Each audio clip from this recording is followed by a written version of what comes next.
أحبتي في الله، سيأتي إن شاء الله علينا هذه الآية، قول الله سبحانه وتعالى: ثم أورثنا الكتاب الذين اصطفينا من عبادنا فمنهم ظالم لنفسه ومنهم مقتصد ومنهم سابق بالخيرات بإذن الله ذلك هو الفضل الكبير.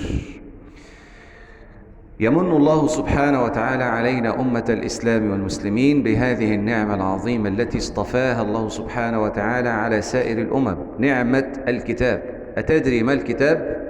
هذا الكتاب العظيم الذي لا يأتيه الباطل من بين يديه ولا من خلفه، تنزيل من حكيم حميد. هذا القرآن العظيم الذي شرف هذا الشهر، شهر رمضان، وعظم ووقر هذا الشهر في قلوب العباد بسبب هذا القرآن.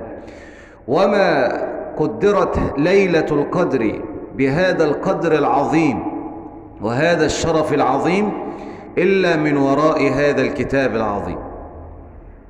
ثم اصطفينا ثم أورثنا الكتاب.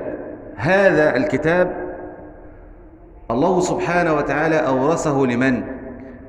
أورثه لأمة النبي محمد صلى الله عليه وسلم، أحسن الأمم، فضلت على سائر الأمم وهي تعادل 70 أمة كما جاء في الحديث. وهذه الأمة لها الخيرية إلى يوم الدين، إلى أن يقوم الناس لرب العالمين. كنتم خير أمة أخرجت للناس تأمرون بالمعروف وتنهون عن المنكر. ثم أورثنا الكتاب الذين اصطفينا من عبادنا. قسمهم الله سبحانه وتعالى إلى 3 أقسام على خلاف الأمم قبلنا.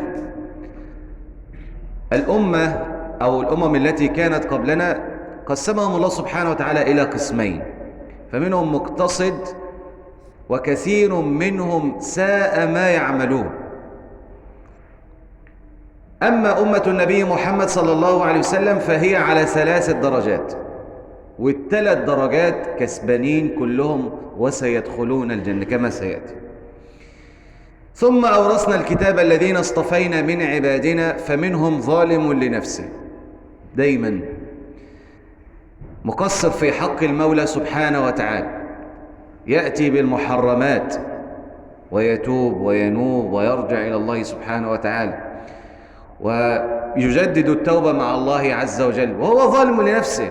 دايما يعلم أن الله سبحانه وتعالى مطلع عليه ومطلع على سريرته، ويعلم أنه عاصي لله وظالم لنفسه، ولكن في الآخر يرجع إلى الله سبحانه وتعالى ويتوب. ليه؟ لأنه موحد بالله سبحانه وتعالى. ده القسم الأول. فمنهم ظالم لنفسه ومنهم مقتصد. يعني إيه المقتصد؟ المقتصدون الذين يقتصدون على فعل الحلال الواجبات وترك المحرمات دون فعل المستحبات، وقد يأتون بعض المكروهات. تاني، المقتصدون الذين يأتون بالواجبات، صلاة حاضر، صوم حاضر، زكي حاضر، على القد يعني، ويتركون المحرمات، وقد يأتون ببعض المكروهات ويتركون المندوبات والمستحبات. القسم الثالث نسأل الله أن يعيننا وإياكم وأن نكون من دايما تبقى طماع مع ربنا سبحانه وتعالى، وهم السابقون بالخيرات بإذن الله، اللي هم يأتون بالواجبات ويتركون المحرمات ويفعلون المستحبات ولا يقعون في المكروهات إلا يعني قليل. دول اللي هم أعلى الصفوة.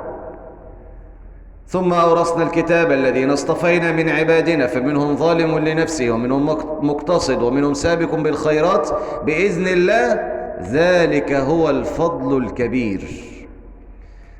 إيه بقى ذلك هو الفضل الكبير؟ اللي جاي بقى: جنات عدن يدخلونها. قال لك الجمع هنا والضمير يعود على من؟ نقل ذلك الكلام ابن كثير، أن الجمع هنا وهذه الجنان يدخلونها جميعا الأقسام الثلاثة، يعني كل يشمله رحمة الله سبحانه وتعالى، العاصي والمقتصد والسابق للخيرات بإذن الله، ذلك هو الفضل الكبير. طالما أنه موحد بالله سبحانه وتعالى. شوف بقى فايدة التوحيد، اللي انت تعيش موحد وتموت وأنت موحد وتحشر مع الموحدين. أي نعم، يأتي يوم القيامة يمحص من هذه المعاصي بقدر، يعني يعذب بقدر هذه المعاصي، ولكن مأواه الأخير ومثواه الأخير إيه؟ جنات عدن يدخلونها. أسأل الله لي ولكم أن نكون جميعا في هذه الجنان برفقة النبي العدنان، هو ولي ذلك ومولاه. أقول ما سمعتم وأستغفر الله لي ولكم.